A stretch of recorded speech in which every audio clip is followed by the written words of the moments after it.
سے اونٹنی خریدنے میں حکمت یہ تھی کہ اللہ کے رسول چاہتے تھے کہ اس مبارک اور تاریخی سفر میں آپ صلی اللہ علیہ وآلہ وسلم اپنے جان و مال سے ہجرت فرمائیں۔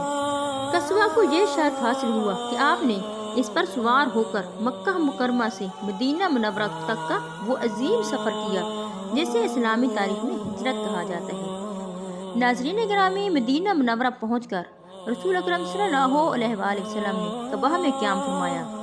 پھر اللہ کے رسول نے مدینہ منورہ کا رخ کیا، جہاں پہنچتے ہی مدینہ منورہ کے لوگوں نے رسول اکرم صلی اللہ علیہ وآلہ وسلم کا استقبال کیا۔ اس مبارک سفر میں بھی رسول اکرم صلی اللہ علیہ وآلہ وسلم قصبہ پر سوار تھے۔